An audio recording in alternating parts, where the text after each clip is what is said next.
if there's a nearby hotel, because you could do a mini relaxicon there. Well, by the way, we're live. We're going to do an e-zine con, right?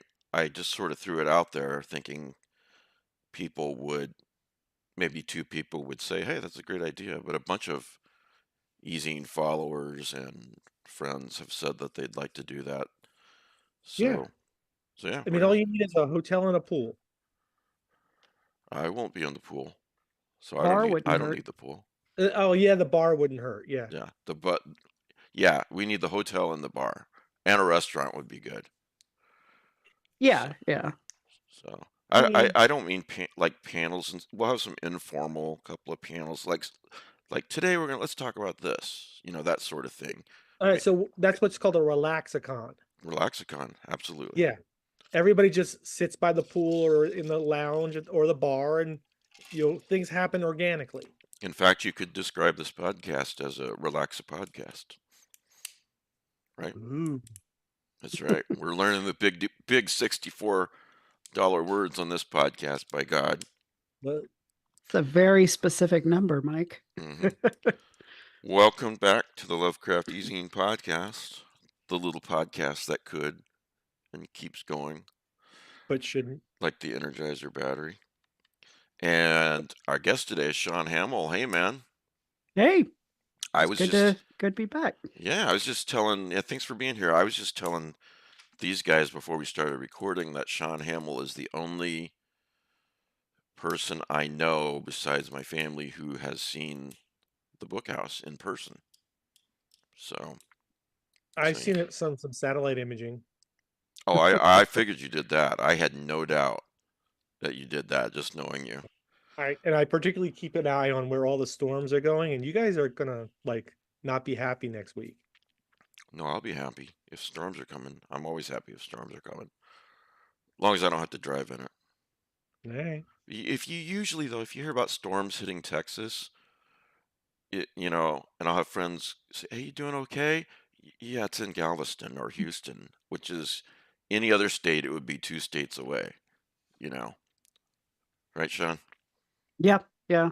Sean's, Yeah, Houston got messed up earlier this summer. Pretty Yep. bad. yeah, they're Flooded. by that ocean. It causes trouble. All right, if you are watching live, let us know that you can see us and hear us. Um, my data says you can. Yep, my data is correct. Welcome to everybody who's joining us on Monday night, and welcome to everyone who watches and or listens to us later. Thank you, Donna. Donna's watching on her TV. So you guys are in HD on Donna's TV. Wait, I have not been paid for HD. You haven't But even been not paid ready for for SD. HD players. No. My Yeah. makeup person didn't show up during. So if you're new or if you're listening only on the road later or whatnot, I'm Mike Davis. Our guest today is Shaun Hamill. Pete Rollick is here, and Alan Hughes is here. Hey guys, thanks for being here. Whoa. If they're new, introduce yourself, Alan and Pete. Alan, you go first.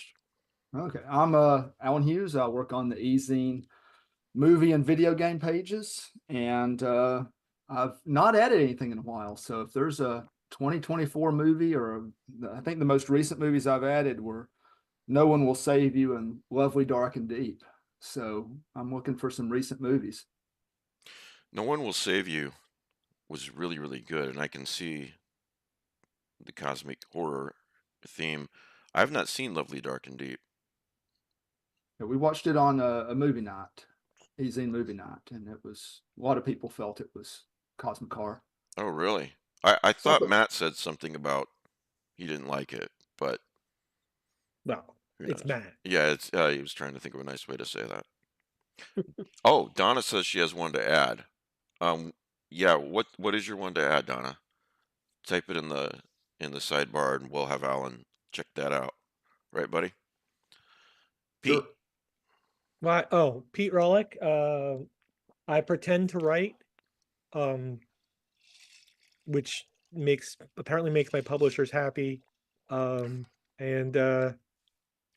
I cook. Apparently, I cook decent huli huli chicken, but who knows?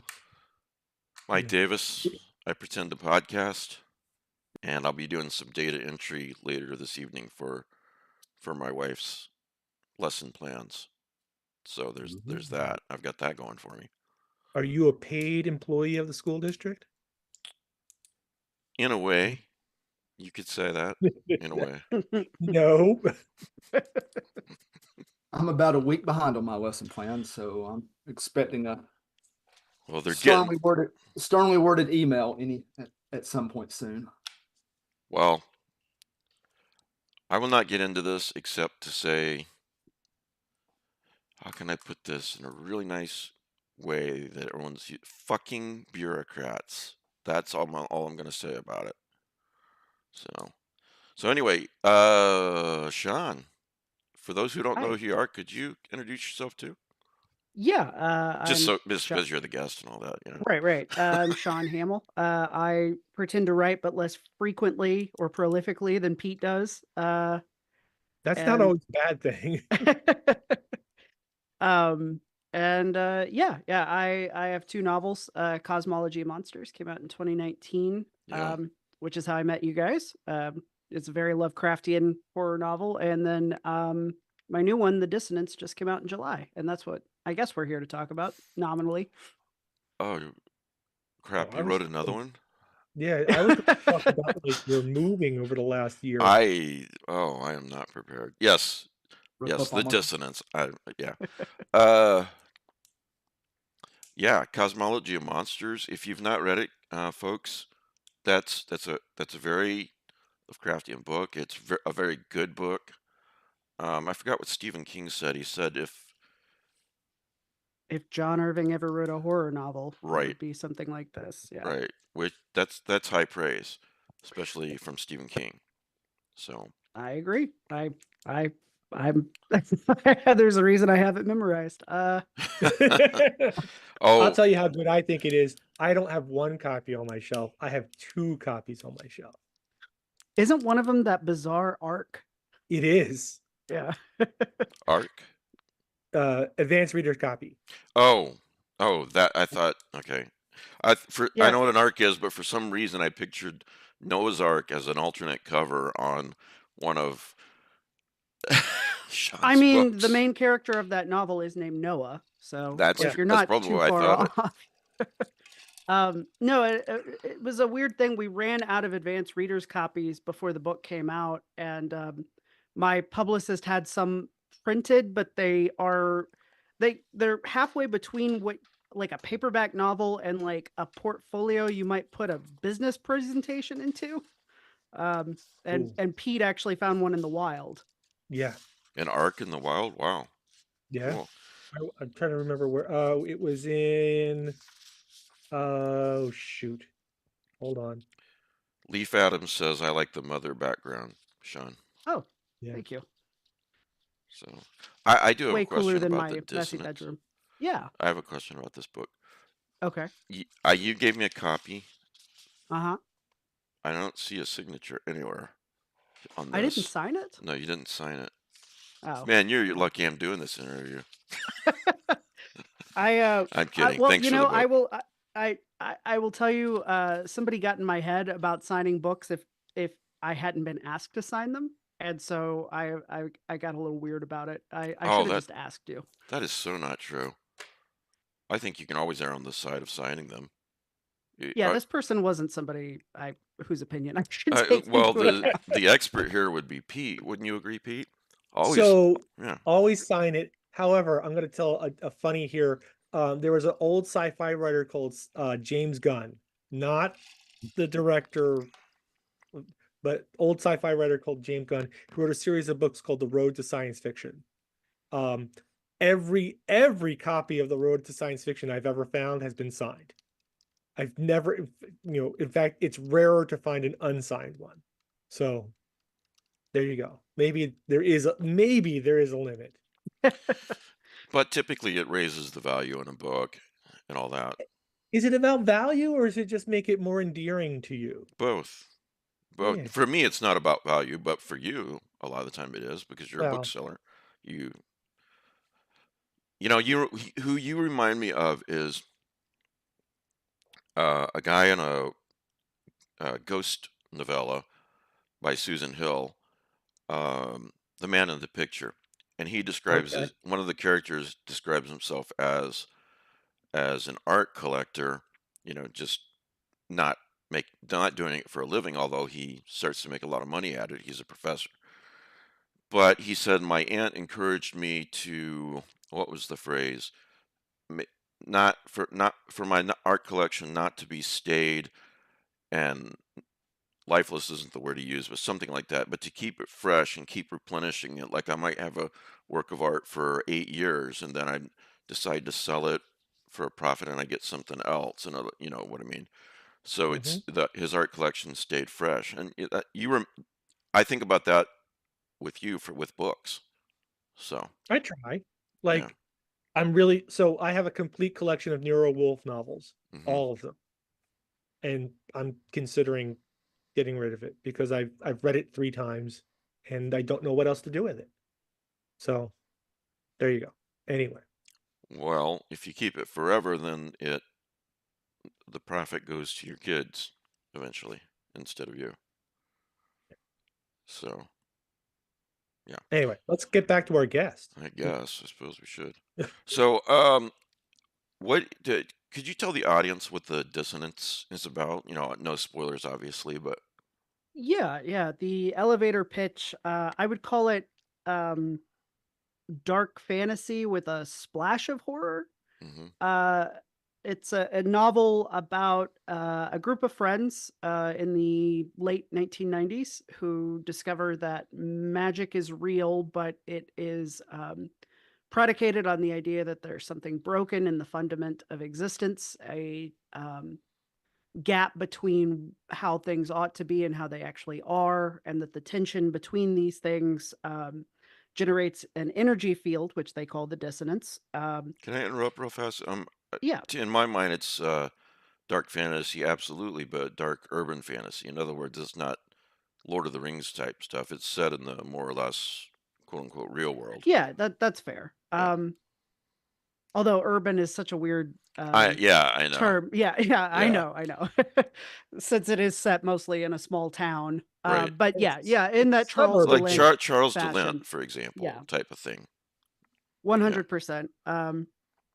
But yeah, it's this group of kids. They discover that magic is real. It's predicated on negative emotions. The only people who can use it are, and I'm throwing up air quotes around this, but it's just easy shorthand, are a little bit broken. So people who are maybe neurodivergent or mentally ill or carrying a lot of trauma. And so this group of outsiders, it's sort of about how this sort of brings them together and how they level up together. And it's intercutting between these different summer vacations when they're kids and a story set in the present day as well, where all of these characters are returning to their hometown after not having seen or spoken to one another in 20 years. To deal with the unquiet ghosts of their past. And sort of the novel is built around those two timelines sort of converging um, and Right. them, facing their past. Yeah. About a 20-year difference in the two timelines. Yeah. Um, it's interesting to me. One of the things that struck me, it's interesting to me that the source of the magical power, for lack of a better phrase, it's a bit different than you'll find in a lot of magic themed books. As you said, people who have who've had trauma and have had other issues are the people who are most likely to be able to wield this. So Yeah. I was interested in exploring the idea. Well, I mean, so if my first novel, Cosmology, is about family, this is very much a novel about friendship. And I am someone who is very lucky because I have had the same basic group of friends since I was about 14 years old. I met my forever people. And as we've grown up, we've found out that most of us are neurodivergent. We just weren't diagnosed at the time. So it makes perfect sense, like why we sort of spoke the same language and got along so well, even though we didn't get along that well with most people. And attracts like in so many yeah, cases. exactly. And I was really interested in sort of exploring that, and the way that sort of outsiderness can be a superpower in a lot of ways, but it can also break you. And so like it just sort of playing with those ideas and exploring, the love and friendship that can be born out of that, like attracting like. So we're talking about three people, if memory serves from reading the novel, that were friends. There are four, but yes, three point of view characters. Right. Yes, yes. Can you talk about those three kids who are adults in 2019? Yeah. So there's Athena, who is I'm talking about them as adults, I Yes. guess. Okay. She lives in the Birmingham, Alabama area, and runs sort of a magic shop like you might actually find in a big city, which is mostly like, mass produced spell books, Right. candles shaped like penises, worry stones, different herbs and things, but also does this side business and dissonant artifacts like genuine magic stuff, which is how she actually pays the rent. Candles shaped like penises? I just learned something. Oh yeah, this was the shop is very much based on a real place I would sometimes go Wow. in Birmingham. Yeah. She's the one of the three in 2019 who seems to have her shit more or less together of the three. Mostly, yeah. I'd say financially, of the three of them, she's definitely the most stable. But I think in a lot of ways she's also the most locked up of the three emotionally. Yeah. The one who is sort of just pressed everything deep down and is not dealing with anything at all. Right. And then you have Erin, who lives in Iowa City. She has sort of bummed from one crappy barista job to another. Like she's literally on her third barista job in Iowa City by itself. Which And is not a big town. no, it is not. So, but there are a lot of coffee shops because it is a college town. Yeah. So, if you're going to fail from one coffee shop to to another, that's not a bad place to do it. Right. And she is cohabitating with a person named Philip, who is a little odd and unusual, and they're nominally together, like they're kind of a couple, but there's something a little weird about the relationship. And With no they are, spoilers, I have to say it's yeah. pretty brilliant. Oh, thank you. And they, at the beginning of the novel, are being assaulted by otherworldly forces, basically. Like they're kind of the first ones to they're not the first ones to experience it, but they're the first ones to be hurt by what's going on. Yeah. Like the signal that there's something out of kilt or out of kilter, out of tilt in the world. And then the third is Hal, who lives in a town called Vandergriff, which is basically a stand-in for my hometown of Arlington, who is a recovering alcoholic, very newly recovering alcoholic, who has just um uh when we meet him, he is about to meet with his lawyer to discuss a plea deal because he killed a man in a bar fight during a blackout drunk. And he is very much a mess. He's sober, but the implication is that he's doing it because it looks better for his case than anything else. And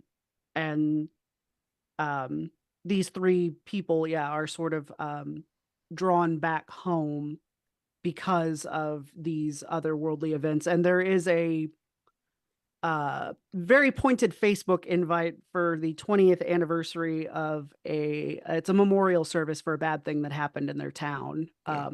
And that sort of is what draws them home. There is also a fourth character in 2019 who's not in the flashbacks, a teenage boy named Owen, who is a closeted gay teenager in Alabama who, because he has a crush on this boy in one of his classes, attends a midnight necromancy ritual in a cemetery, and it goes horribly awry. And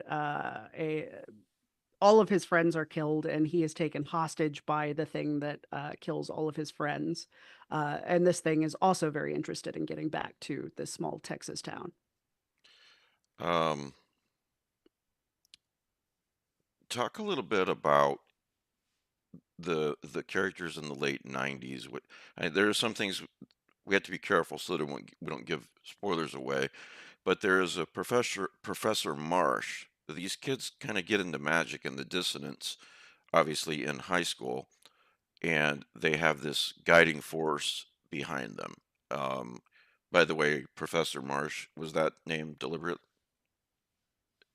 It's a As Lovecraftian in, name. oh, no. I'll That say was no by your reaction. I Um, I I should have I would love to say yes, but I think it was more a nod to Beverly Marsh from It. oh yeah, yeah, yeah. Which was in turn probably a nod to Lovecraft. But anyway, Probably. yeah, well, yeah. Um, knowing King, it probably was. The talk about this guy a little bit. Sort of an Yeah, enigmatic. Yeah. yeah, Marsh is so basically when we meet the kids in the 90s, there is another member of the friend group named Peter who his basically lives with his grandfather. His parents died, and he's living with his grandfather in this house that's sort of on the outskirts of town. And this house is owned by his grandfather, who is a retired college professor. And that's where they go hang out because first of all, it's big. The professor is financially well off.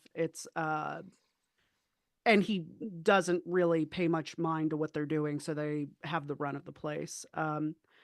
And he's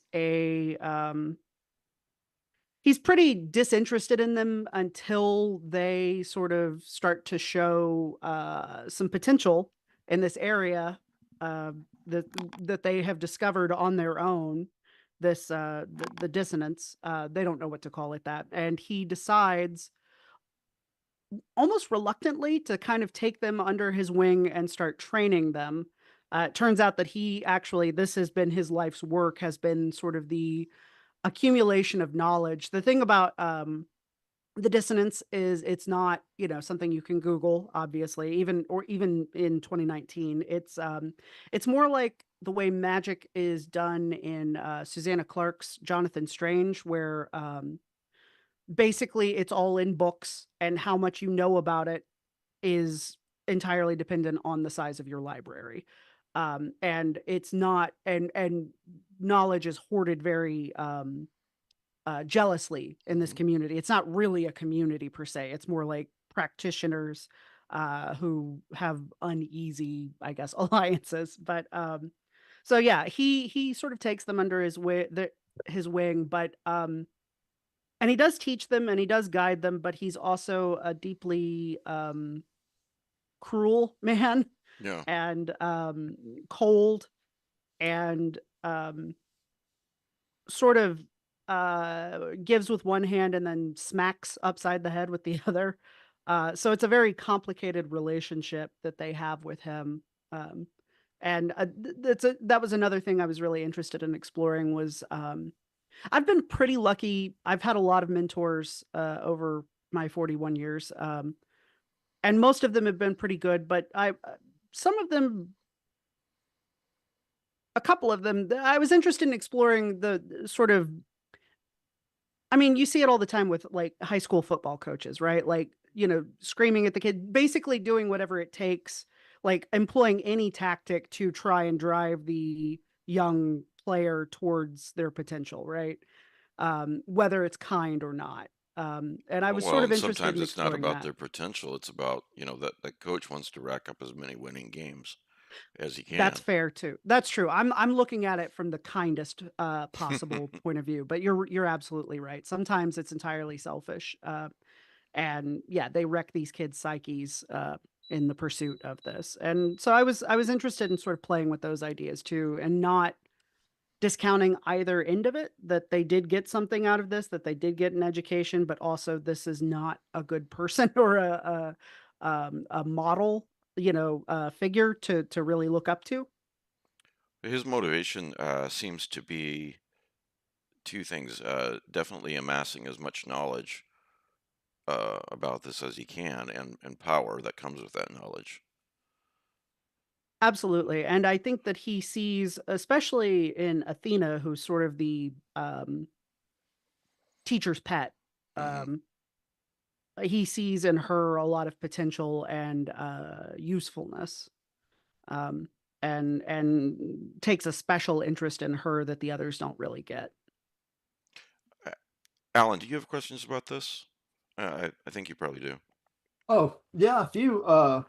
So I like how you kind of teased this devastating incident and my mind was going through, especially kind of given some of the events of this week. I was kind of going through like what could it have been, and eventually we find out. But I thought the year that it happened, 1999, was that significant? I think it wasn't something that, so the way that that played out was more about the logistics of, basically I was writing the novel during COVID. I didn't want to have to deal with COVID, and I knew, so that meant that the events in the present tense had to take place in 2019, which meant 20 years ago was 1999. But I'd be lying if I said that, Columbine wasn't a huge, I mean, that these characters are the exact age that I am. So like 1999, I was 16 years old. And it was a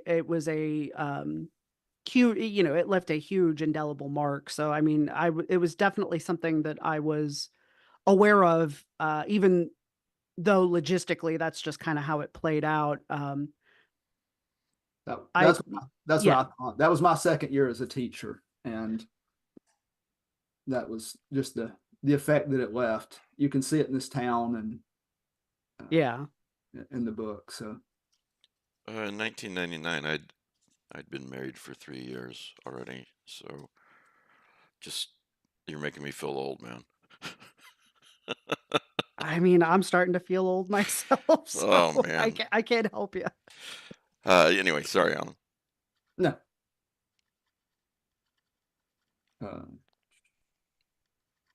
No, and again, you just some really great things in here. You set up the chosen one narrative, but you kind of reject it. Was that that felt Yeah. off? You just kind of, some of my expectations, it went another way. Yeah. I'm not I mean, I think that that narrative is a perfectly valid one. It's just kind of worn out right now. So it's fun to kind of turn it on its ear. I mean, in the Star Wars sequels, I was really excited about Rey being nobody, and then of course they walked that back. I like the idea, that you don't, that there isn't really necessarily a chosen one, or if they are, that's not necessarily a good thing.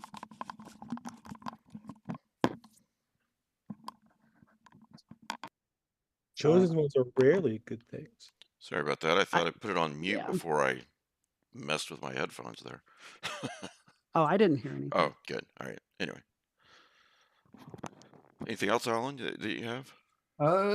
Just a general question. I love the dynamic, how you have the mentor. It made me kind of think in the comic book world of the Doom Patrol. Do you have any favorite superhero teams? I do love the Doom Patrol. The Grant Morrison run is one of my favorite works of art, period. So, I mean, I'm trying to think, of course. And I feel like that dynamic is definitely a good one because they're sort of like a more honest version of the X-Men in a way, I guess. And I think both were, well, they weren't both created because Stan Lee and Jack Kirby created the X-Men, but I know the guy who created Doom Patrol did also work on X-Men. He wrote some X-Men comics, but whose name escapes me now. But yeah, like, trying to think. I mean, I'm pretty basic, I love Batman, Superman. I'm trying to think of cool superheroes, though, like You just ones said that two aren't cool necessarily. superheroes. I'm all right, more obscure superheroes. Let me put it that way. The Question, Phantom I Stranger. haven't read enough of The Question. Oh, there's a great run in the late 80s. Starts in the late the 80s. Dennis O'Neil one. Yes. Yeah. And then there's a Fables. Alan knows all about this because he sent me a poster. Dennis O'Neil did a trilogy called Fables, in Batman and in a Batman annual, then a Green Arrow annual, then the story finishes in the Question annual, and it is absolutely fabulous. Oh, that's Probably really 3 of cool. the best comic books I've ever read in my life. So I need to, yeah, I definitely need to check that out. I always love Dennis O'Neil stuff. yeah. Yeah, let me percolate on that superhero thing and maybe get back to you a little later in the episode, because I feel like I've got a better answer, but yeah, I think comic books, and I don't think it's as obvious in the dissonance as Lovecraft was in cosmology, but I feel like the dissonance definitely owes a debt to Robert E. Howard, who I know wasn't a comic book writer, but definitely was a huge influence on heroic fantasy. And obviously part of Conan's lasting legacy is that massive run at Marvel from the late 60s through the mid 90s before Dark Horse got the run. Like that, I think probably had as much to do with that character staying power as anything until the Schwarzenegger movie came. So I definitely, that whole world is very much on my mind. That whole milieu is definitely, this book owes a great debt to all of that. I'm sorry, Alan. Did you have another question? No, go ahead. I was going to ask you, the mini worlds theory plays into this book, and without getting too heavily into spoilers, I find it fascinating. I've talked about it a lot over the years with Pete. And could you get into that a little bit? I know this Marsh guy is a big believer in it, while others in the community, for lack of a better word, are not. Right. Yeah, the dominant force, I guess, politically or whatever, power brokers in the dissonant community, such as it is, at least the ones we meet in this book, are conservative Christians, and they have a very specific worldview, obviously, and the dissonance fits very neatly into that, Eden fallen world, narrative for them. So like they're pretty snug in there, and Marsh is the only one sort of poking around, at more esoteric stuff. Maybe not the only one, but definitely the loudest one that we see, who's willing to like actually, show up at their convention and hold, um, uh, But presentations about how they're wrong, basically. But well, I'll say one thing before, just to interrupt, if you don't mind. Marsh versus these guys. These guys have made a decision about what their beliefs are, and then they they use whatever evidence that they can to support. In other words, they reach the conclusion first, right. and then they only think about, I'm phrasing this wrong, but the evidence that supports um, that conclusion. Whereas Marsh, character notwithstanding, is kind of a seeker.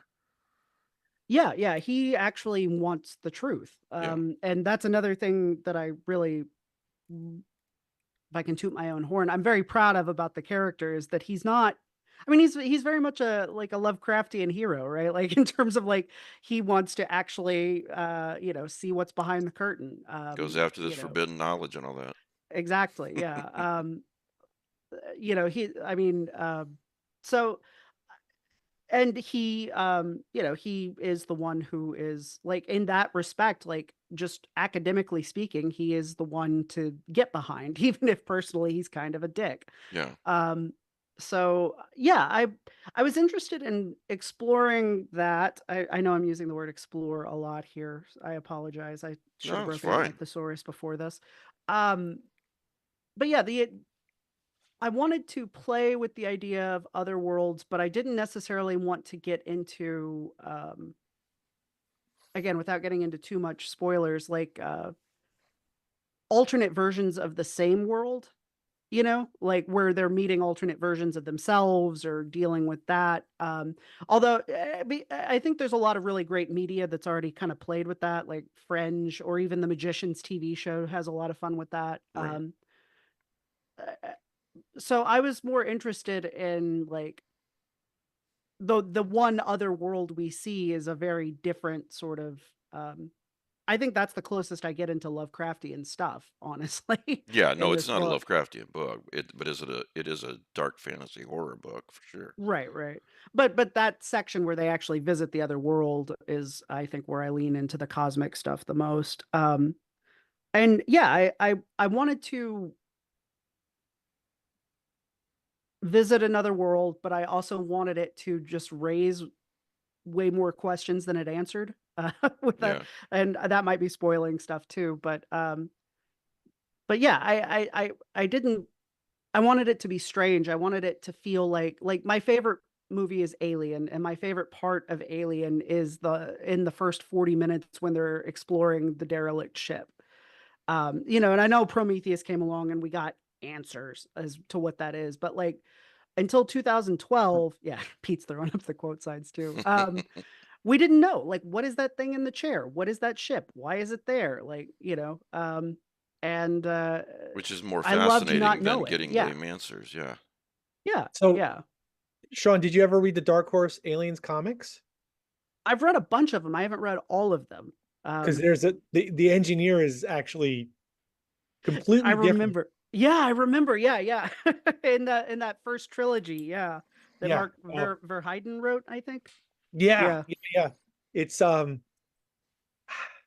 it's so I was just gonna say that, the Predator movies, particularly the second one, just stole everything from Dark Horse. And then the Aliens movies just sort of like, yeah, we don't want any part of that. But Right. they did it so much better.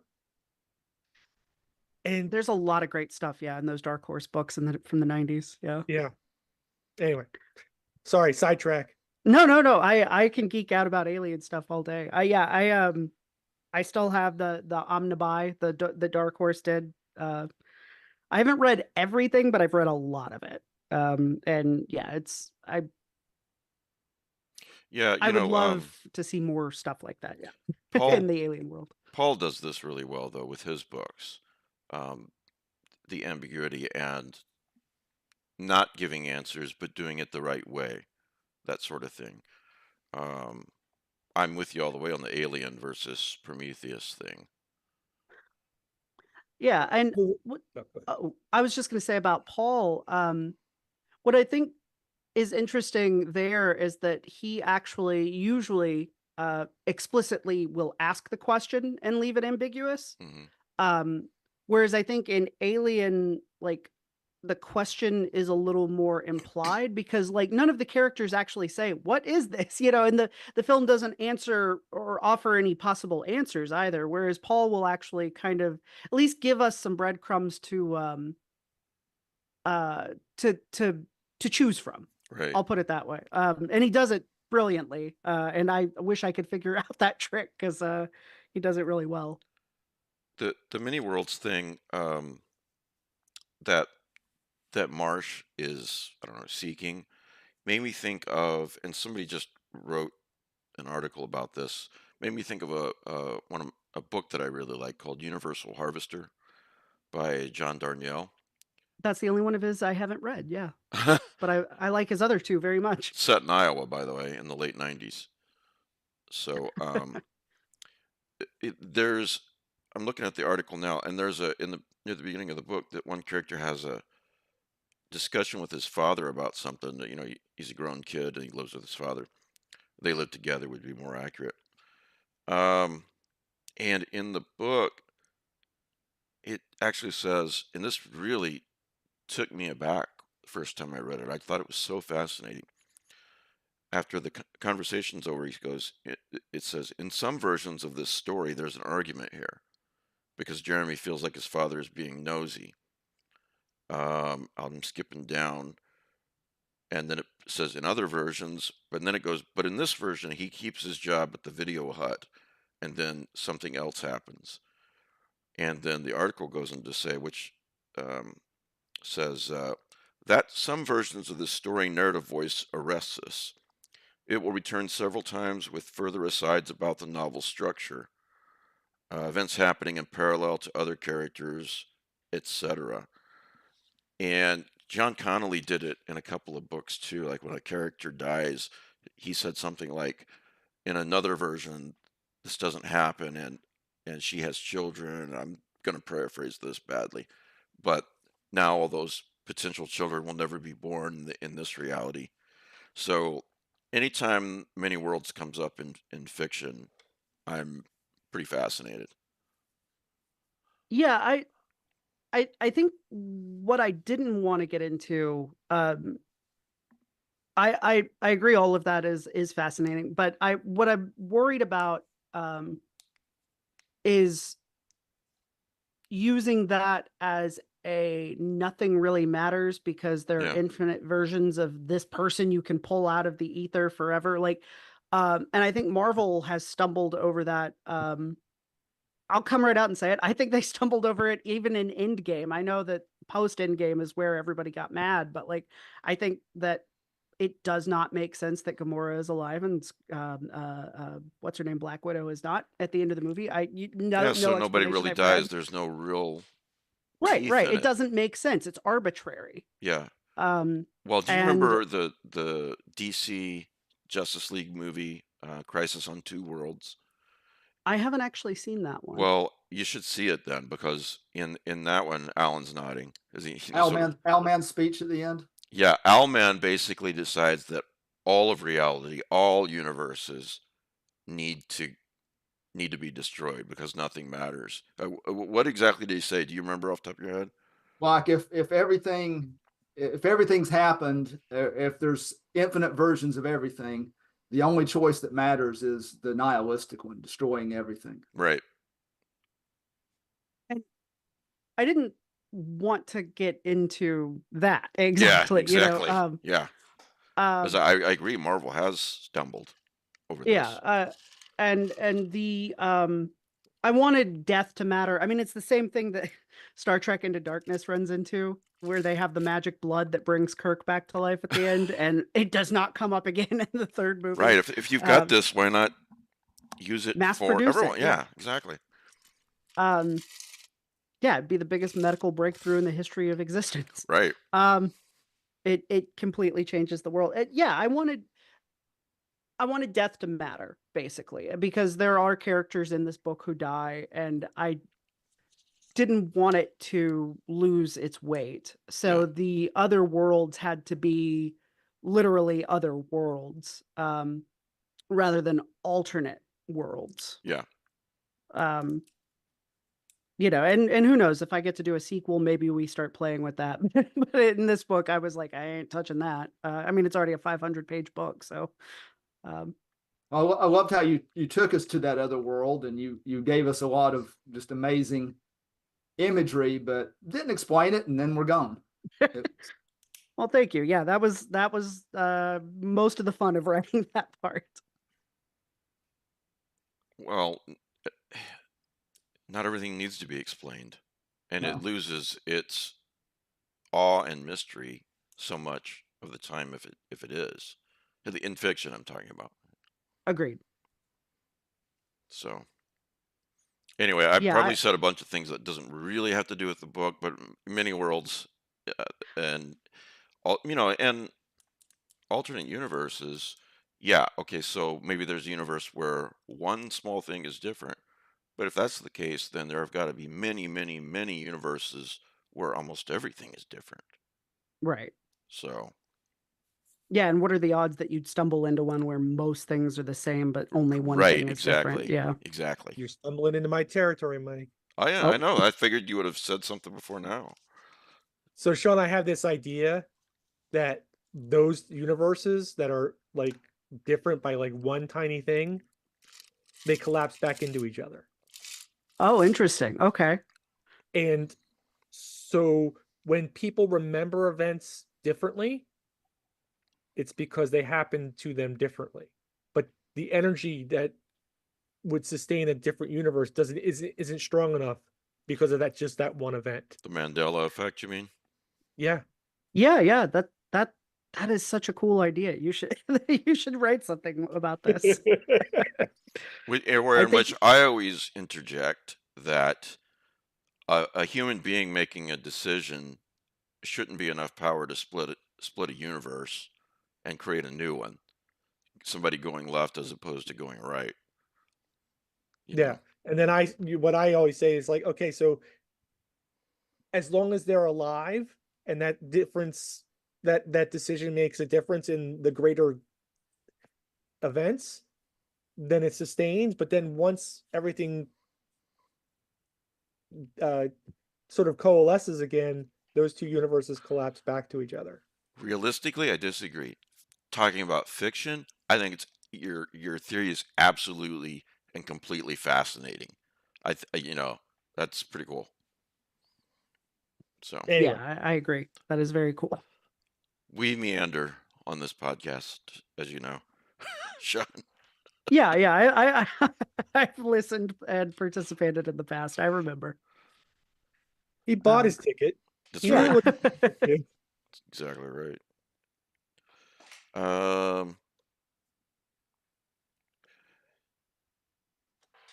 Shaun, yeah, go ahead. You wrote this during COVID, and Yes. you particularly said you didn't want this to be a COVID book because COVID creates a whole slew of problems for writers.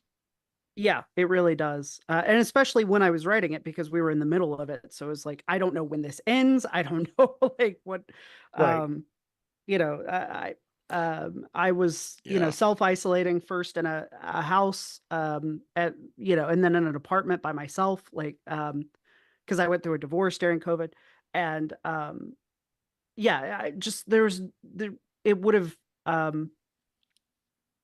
it would have, it would have made the present tense story of the novel almost impossible, at least if my characters were behaving the way I was behaving and hiding basically from the world, trying not to get sick or get anybody else sick. It's interesting. During COVID, once a few months went by and people, like actors, would continue a TV show but with masks in a realistic world. Like, I don't know, there's a Rob Lowe show that I think they're firefighters or something. And, in that time period, he's wearing a mask on the show and other characters wearing masks because it's actually during COVID. And then there's another show, I don't remember what it was, but they actually interviewed him about it. And it was during COVID, but none of the characters were masked up because they were all tested frequently. And they deliberately said it after COVID. And this was just so interesting to me. I wish I remembered the name of the show. And they deliberately said it after COVID. In other words, hopeful this is going to end. It is going to end sometime in the next year or two. And this is what it's like when it's over. Right. So I can see the problems it presents and the different choices that writers have to make, whether it's TV or books or whatever. Sorry, what? Yeah. And if I do get to do a sequel, that is something I will have to figure out because they're headed right into 2020. One thing is just because most things are realistic doesn't mean it's set necessarily in our reality. There doesn't have to be a COVID. That's a fair point. I mean, only one interviewer ever called me out on this, but and they were French rather than American. But there is a section of Cosmology of Monsters that is set in the fall of 2001, and there is no mention of 9/11 anywhere in the text. And I think most American readers, it just kind of, but this, interviewer from France was like, what the hell? Not even a passing mention. And I was like, yeah, you got me. I don't know. I remember when Star Trek 4 came out. Remember Star Trek 4? They go back in time to the mid 80s. And this review, The steel whales? Yeah.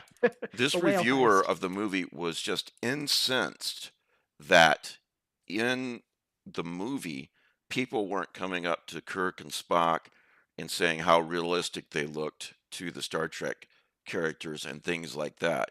And I thought it it, it doesn't have to be the same reality. That's just ridiculous.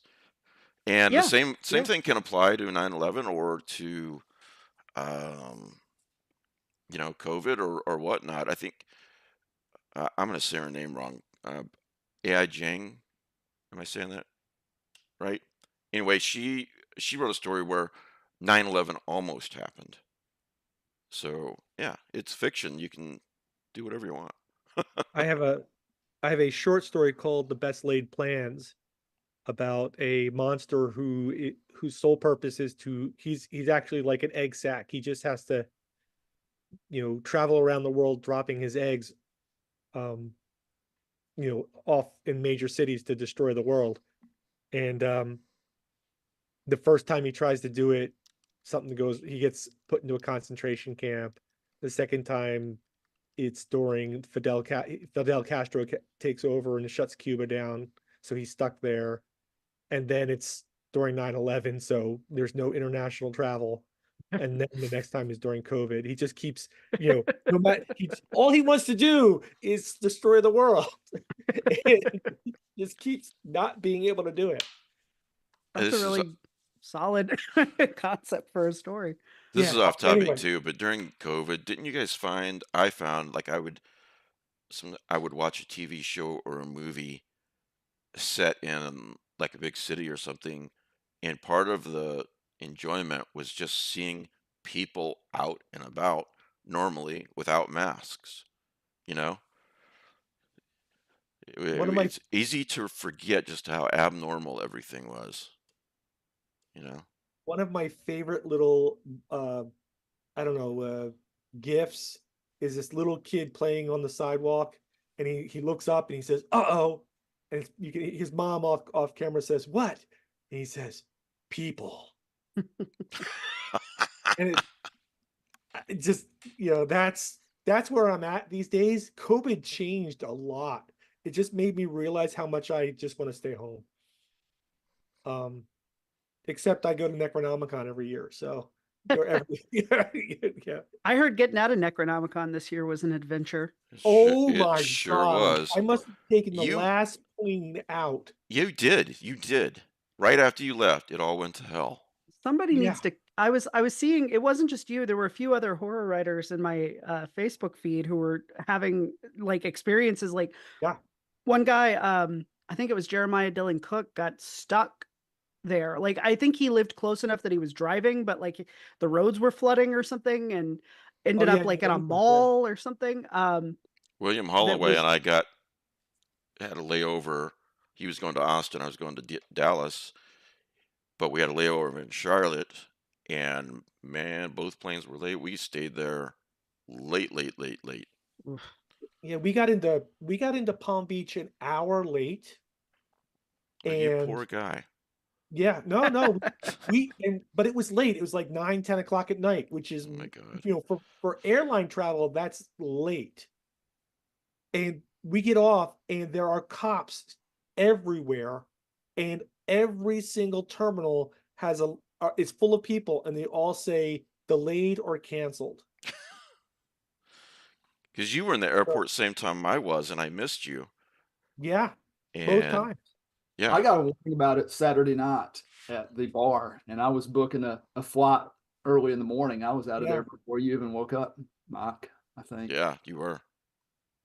Well, Go oh ahead. yeah, go ahead. I don't know I how was the just hell we gonna got say, on I think this. somebody should kickstart an anthology for all of the different horror writers who like were stranded or semi-stranded during the exodus from Necronomicon, like an anthology of cosmic horror just about people trying to get away from Necronomicon as the world is Funny ending. you say that. Several years back, was it 2013, Pete?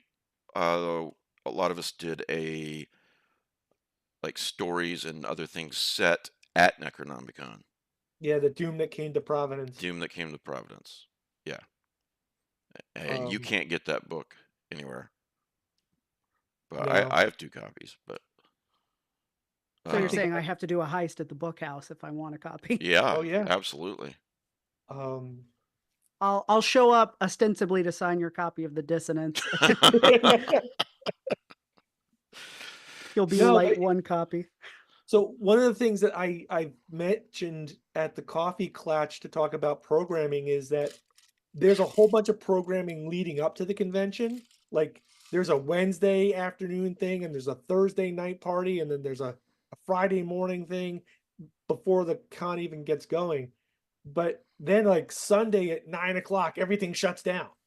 Yeah, everybody wants to get out before. But there are people who couldn't get out, who don't get out till Monday or Tuesday.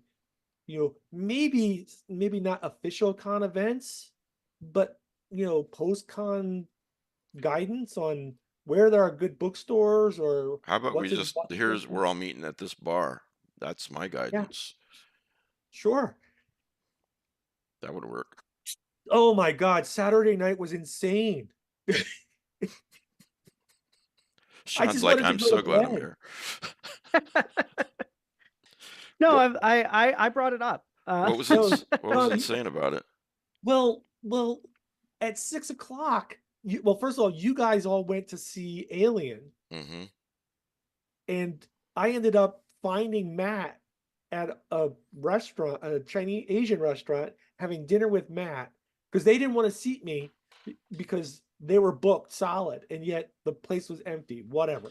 Anyway, I went from there to bar to bar to bar. All I wanted to do was go home and go to sleep, and everybody just keeps texting me, come here, and like next thing you know, I'm like, we're closing down Trinity. Your feet wouldn't take you home. No. You know you'll be alone when the sacred gin mill closes. So Shaun, how do we get you to Providence next time? Good question. When is it? You'd enjoy it. It's August August. every other year. So Yeah. August 2026. Oh, it'll be okay, 2026. Well, by then, yeah, I'll have some PTO again. Okay, there you go. That's always a thing. Yeah.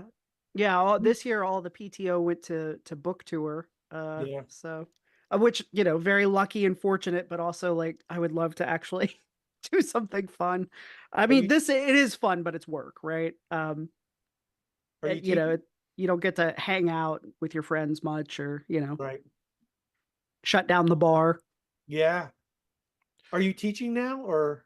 No, I work as a technical writer for a company that makes water and gas fittings. I did a little bit of teaching. I taught one class at UTA last spring, and it was fun, but it was also a reminder. It's like, oh yeah, I'm not really super into teaching. I'm not that good at it. I don't have the knack, the way that some of my friends do. Like it just, I don't know. But it was fun to do it, and to the students are great and everything. But I think I'm happier with the corporate job and writing on the side. I took Although a traveling for book stuff would be easier if I were a teacher, I think.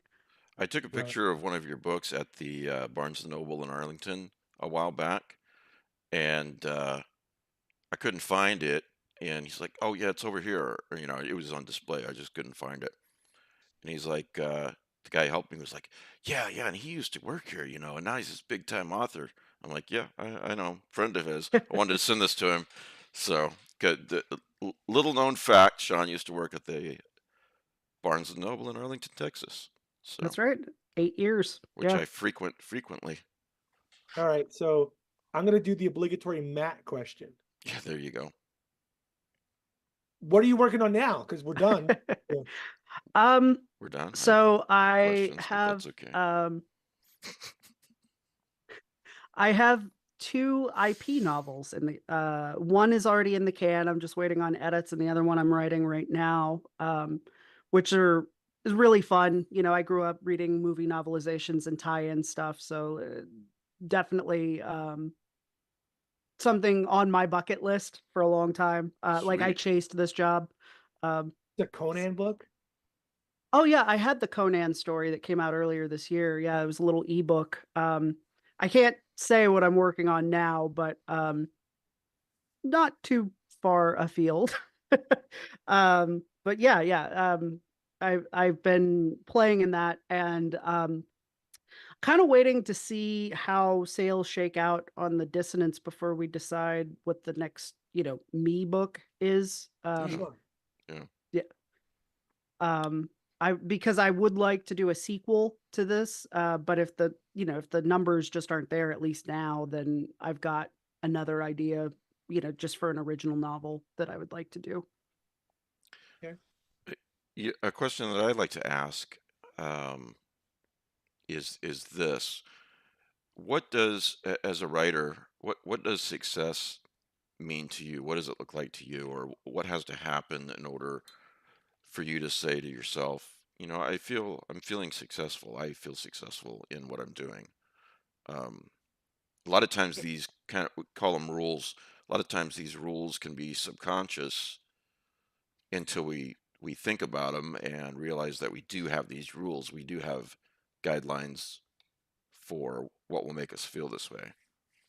So, You know, that it it's funny. I've been asking myself that question a lot this year, because I've had a book out for the first time since 2019, and it's very different putting a book out traditionally published post COVID. Like it's a different market, it's a mhm, different world, and so I think it's easy for me to pretend that I don't have these expectations when I'm working on the book, because it's like so you can kind of shove it out to the side because it's like I'm just focused on writing it or editing it or whatever, but then it's out in the world, and then it's like you're responding to it, and like this I respond to it like I'm just a patch of raw nerve, basically, where like anything can feel like I can be at the top of the world if I get a good review, or end up in the dumps. Like somebody really well-meaning on Facebook the other day asked me how the book was selling, and I said I wasn't looking at sales numbers yet. And then they said, "Well, don't give up. I'd give it a C, it's okay." And Jesus I was like, "I Christ, didn't ask you if you liked the book. Like, what are you doing?" I'd give it a Um, C. yeah, he said he gave it a Wow. 7 out of 10. And I know this person was trying to be friendly. Like he was Yeah. not trying to be a dick, but like that just sent me into, but this is all a long way of saying I don't know Yeah. what that looks like. I feel like I would like to get to a place where success is me doing my best work and being happy with that, regardless of how many copies it sells or whatever, like knowing that I did my best. I did the best version of the thing I can actually control, because Right. so much else of the rest, like how much I'm getting paid for it, how many copies are sold, it's not really in my control. I Right. don't decide that, Right. and so I'm trying to get to that place, because in truth, like what does success look like? It looks like selling millions of copies and getting to go on TV, No, that's and fair. There's no yeah, wrong answer to this question, yeah, and and being everyone able to do answers it it a full bit time. differently. But Being able to I do would it full like to, time, you just said, yeah. yeah, that I mean that would be the dream when that, but I also am realistic and know that I don't pretend often enough at this rate. Like I've got to speed up how often I'm pretending to write, as Pete would put it, to get to that place. And even then, it's not a guarantee. And so it's a moving target. I think I'm always going to struggle with it.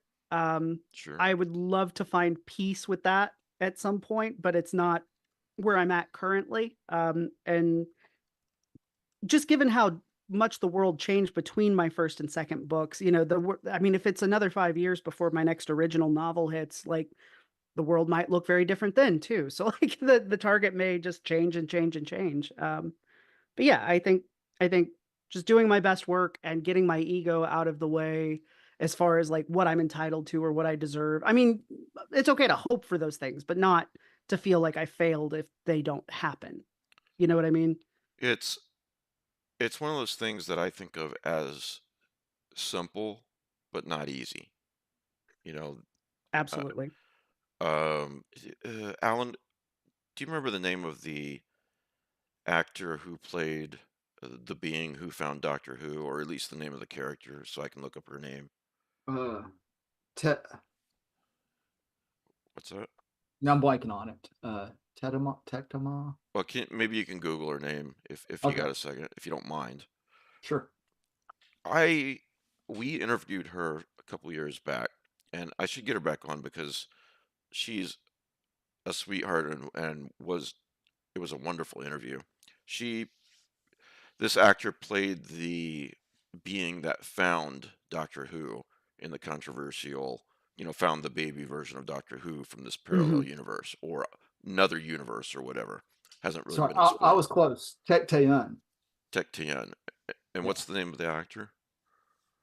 It was I always blank on it. I'm gonna write it down this time.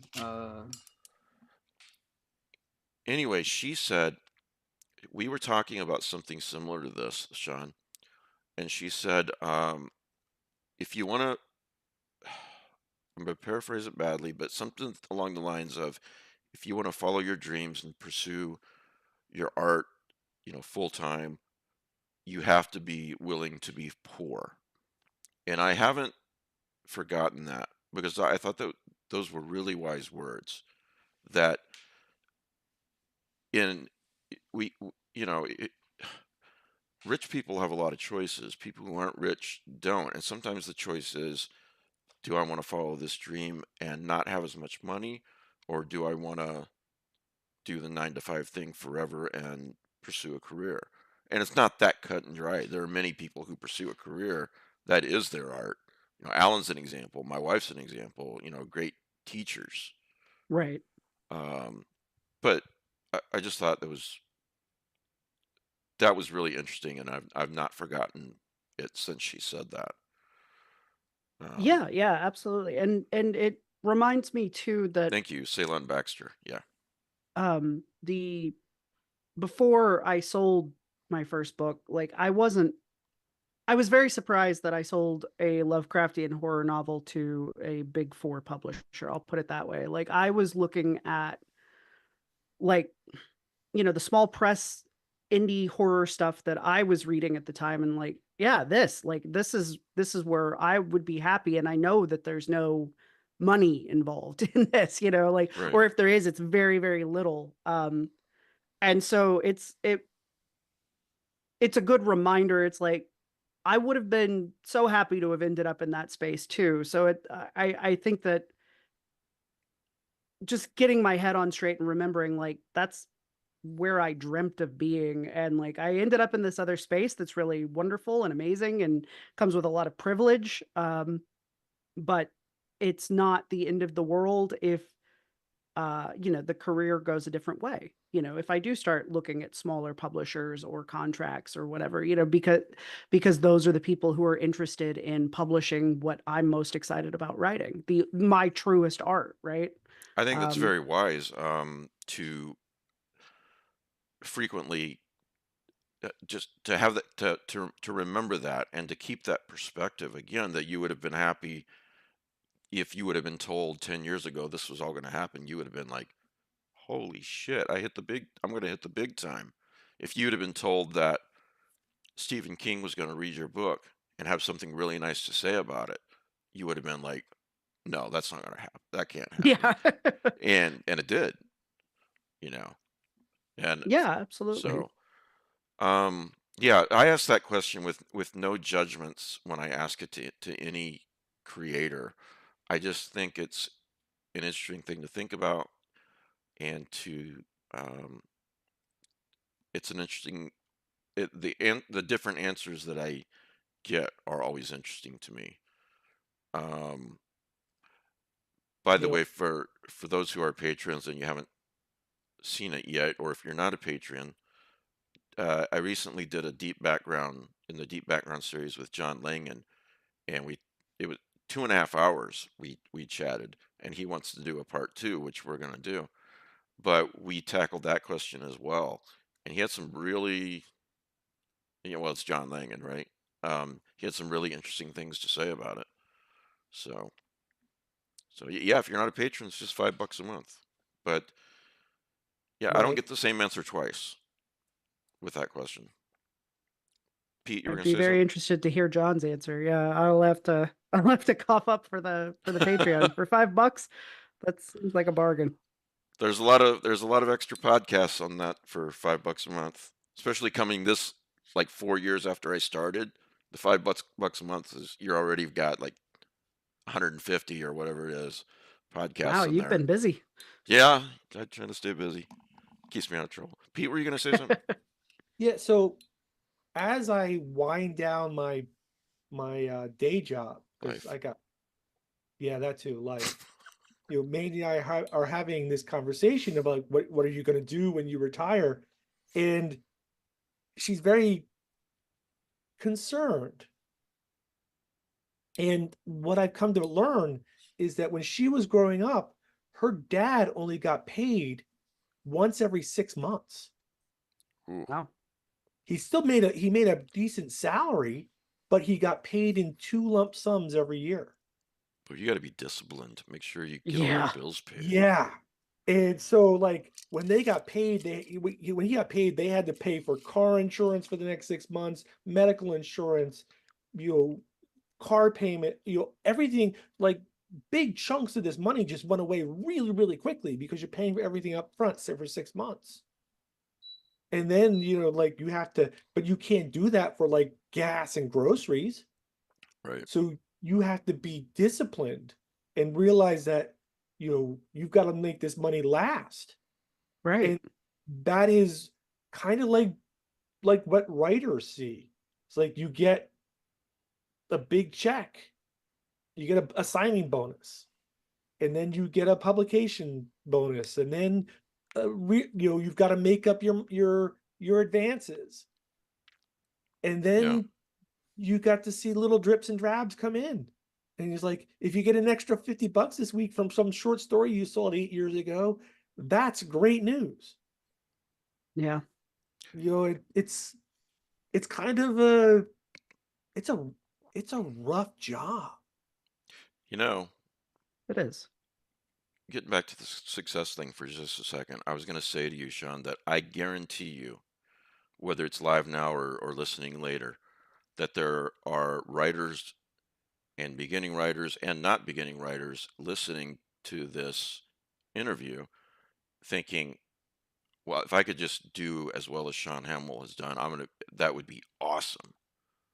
So that's a interesting thing to keep in perspective too. When you have a bad day, you know, how many writers would want to be you? Plenty. Yeah, I mean, I'm literally getting to live my dream, Yeah.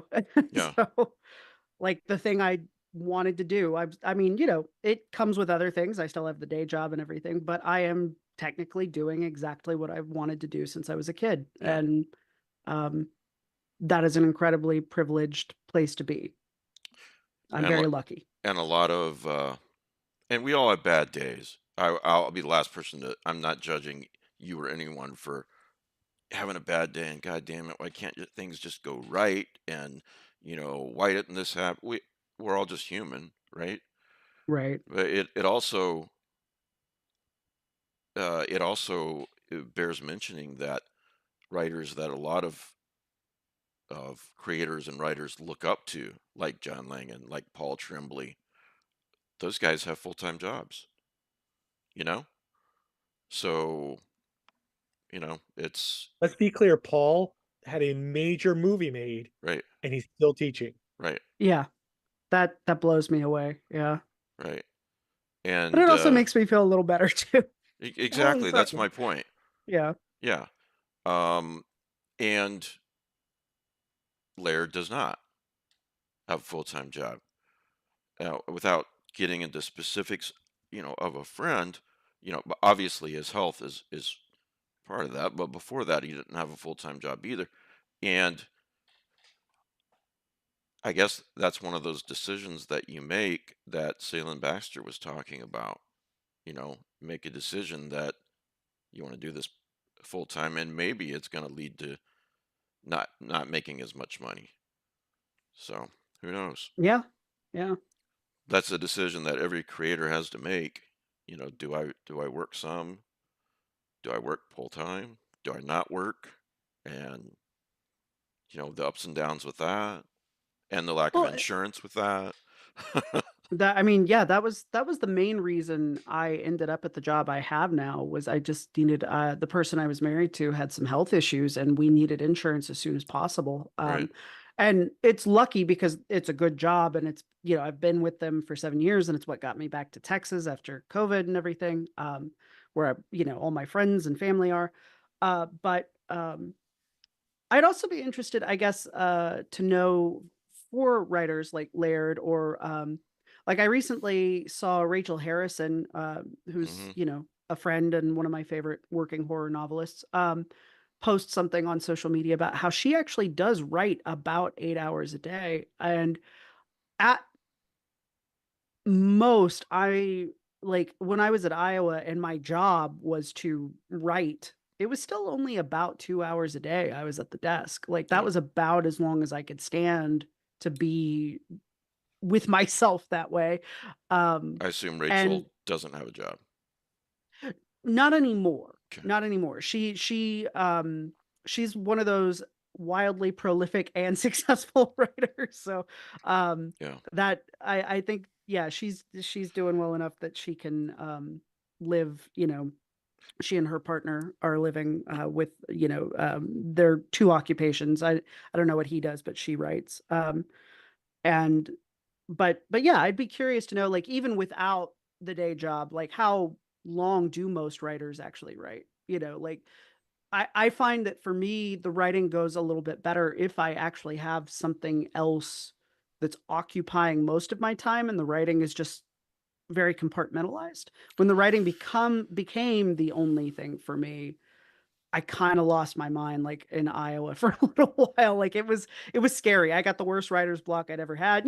Cosmology came out of it. There's a happy ending, but Yeah. like for a while it was really scary. Because it wasn't just this cool side thing I did anymore. It was my job for a while. Well, And I'd be curious to see how that'd play out now if I got another I crack would at say that. that every writer and creator answers that different. I mean, I do this for a living. Do I make a lot of Right. money? No, I do not. And the money that I do make is because uh, I've I'm lucky enough to have patrons that basically pay me a salary to continue doing this. But I also have insurance because my wife has a full-time job as a teacher. And there's so many things that come into play. Is this writer married?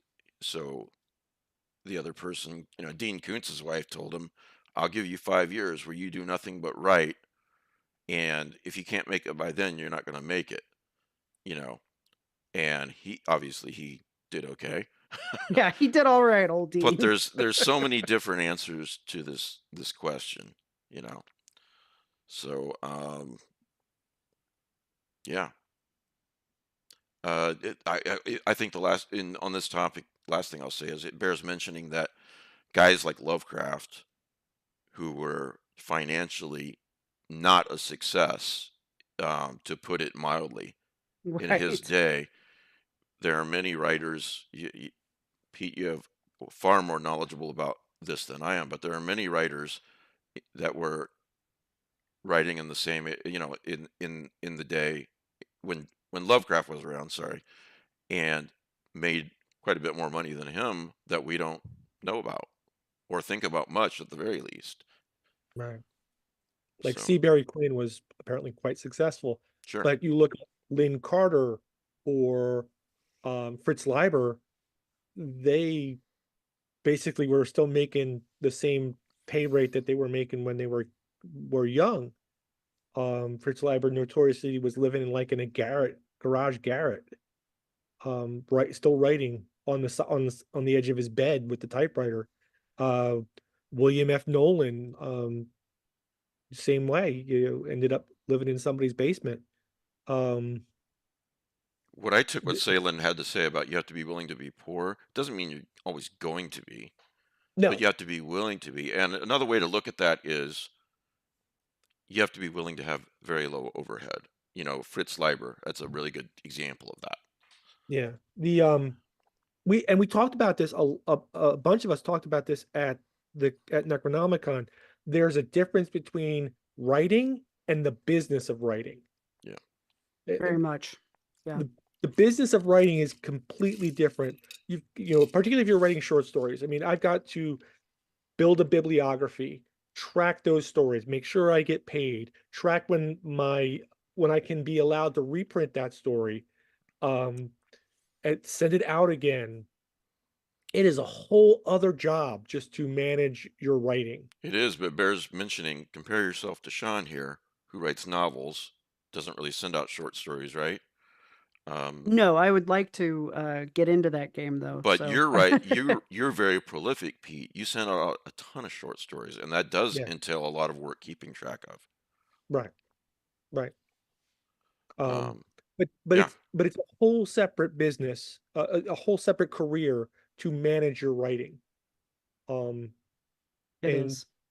you've got to go into it knowing that, or you learn very quickly that you're out of control. I made the mistake that, like, during COVID, I stopped tracking my stories, and it's what, 2024? Mm-hmm.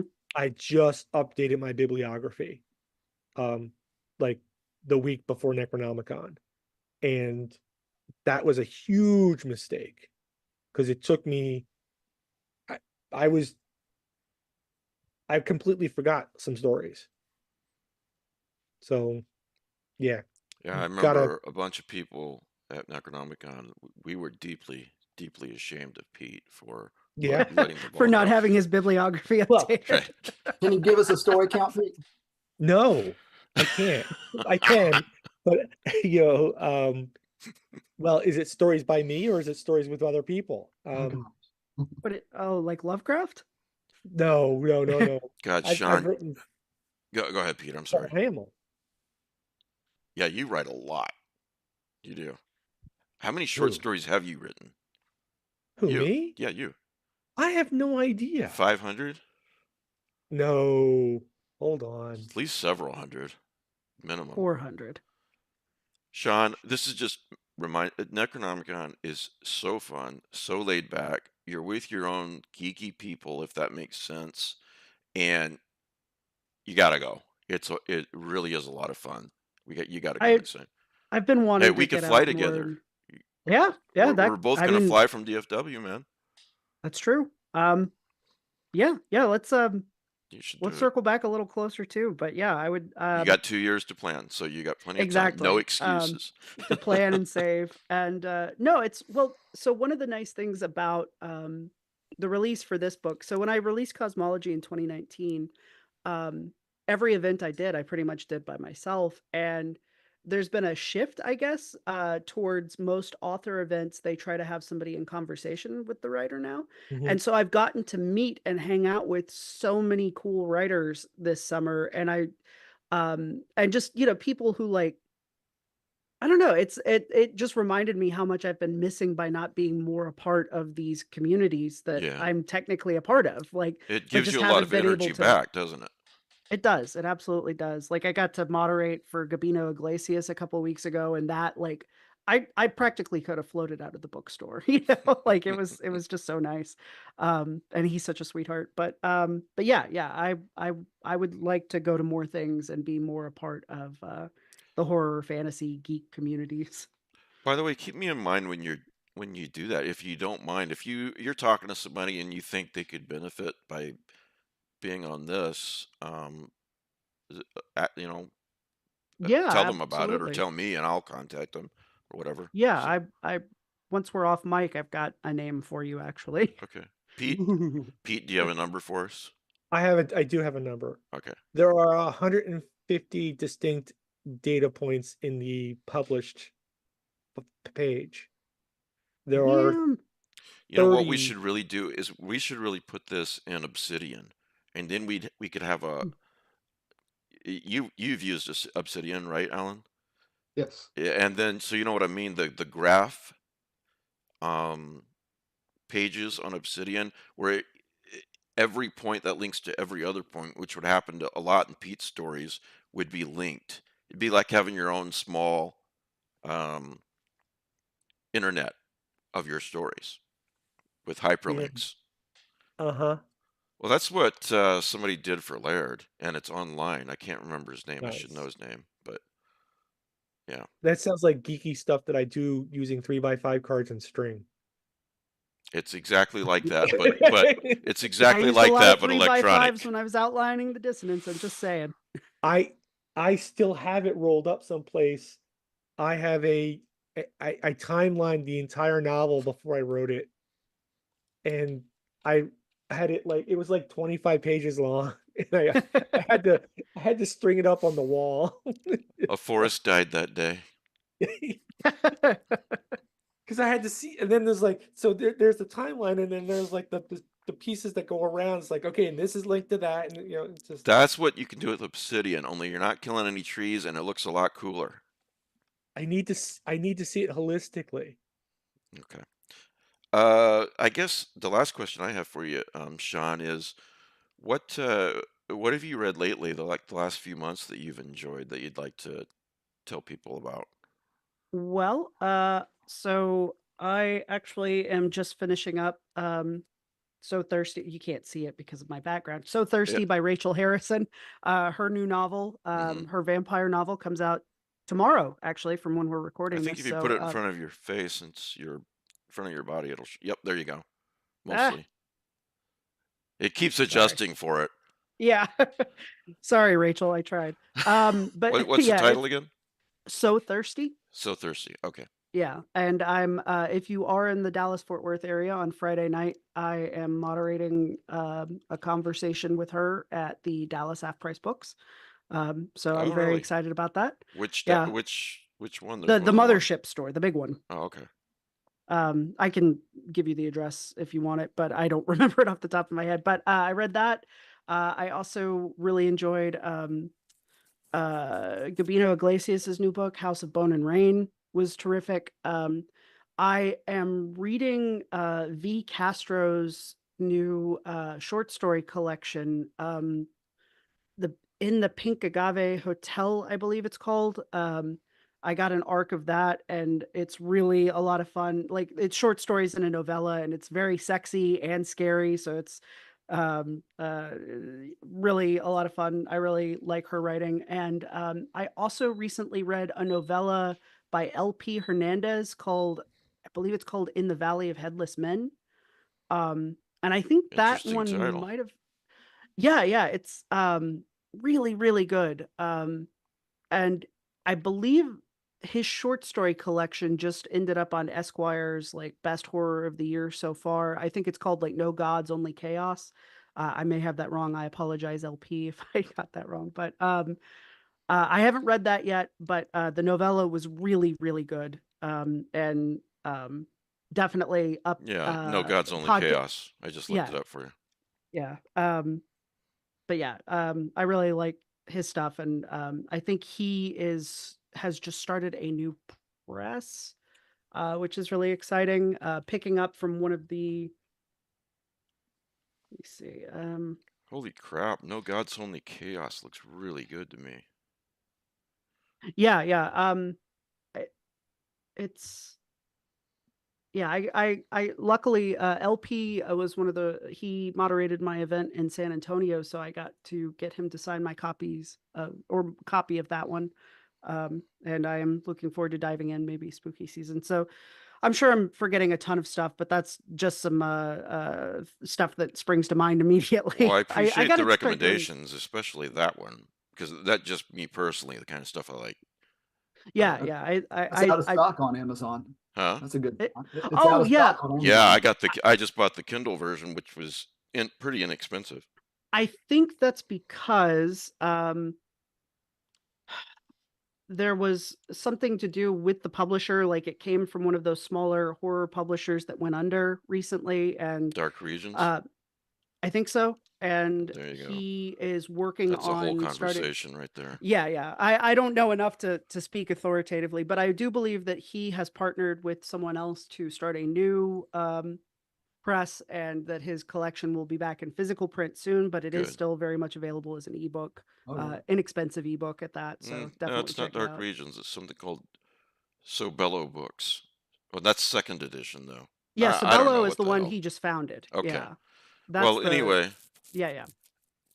Anyway, not to the other recommendations are great too. I'm gonna rewind this and write those down later on. But No Gods, Only Chaos is up my personal alley. Just reading the synopsis. So thank you for that recommendation. Of course.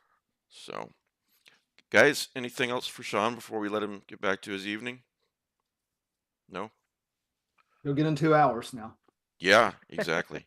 Thanks for doing this, Shaun. Appreciate it, man. Of course. Thank Good you to so see much you. for having me. Yeah, you too. Let's get together soon so I can get that book signed for you. That'd be great. Yeah, All again, go grab some lunch. guys, it's called The Dissonance.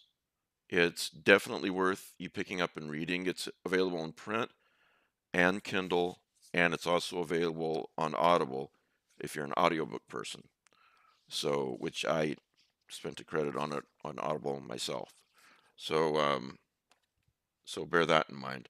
And if you're not a Patreon, help keep me going. There's more than the $5 level, but I'll just talk about that one just really briefly for now. All of the podcasts, the Patreon only podcasts, are available at that $5 level. So you really are getting a lot for $5. So yeah, I hope you think about it. The link is in the show notes. Got a new spruced up the store and got another store. If you'd like some Lovecraft easing swag, t-shirt or a coffee mug, or Alan's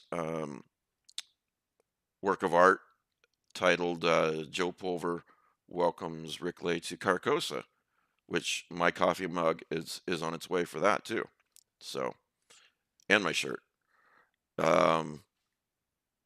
You got a mug too, didn't you, Alan? And I'm sending you a shirt. Yeah, it's on its way, I hope. The shirt? The mug. The mug, I'm sure, is on its way. The shirt is not, but it's in. I'm making sure it's in my. Yeah, it is. It's on my list. Otherwise, it gets forgotten. Oh man, getting old. I have started having to use my calendar much more than I did in my 30s and 20s. I can't remember things anymore. Oh, you remember Indiana Jones and the Last Crusade? Mm-hmm. Where his father's like, where he writes down everything in the book, Sean Connery. And Yep. Harrison Ford's like, you don't remember? And Sean Connery's like, I wrote it down so I wouldn't have to remember. I mean, it's wisdom. Exactly. All right. Yeah, never mind. I'll tell you guys later. What? Well, no, there's this. So I had a chemistry and a physics professor who made it very clear, and this is very early in my career, that they were not going to make us remember any formulas or any part of the periodic table because we wrote it down. Someone asked Einstein one time about, I think it was the speed of light. What's the speed of light, Mr. Einstein? He goes, I don't know. I don't keep that stuff in my head if I need to know. I just look it up in my book. You know, exactly. Why do I need to keep it in my head? There are, if it's good enough for Einstein, people. There are more important things to keep in your head, like the lyrics to American Pie. Right. That is important. That is important. If not the most important thing. So anyway, Shaun. If we can leave you with anything. If we can leave you with anything, it would be this. Bye, this American Pie. That's what we would leave you with. Thanks for watching, everybody. Thanks to all the Patreons out there. Thank you, Shaun, for doing this. Alan and Pete, thanks for being here. And we will see you all. Well, some of you will see me tomorrow night at 9 for horror readings. So we'll see you then. Have a good night, everybody. And we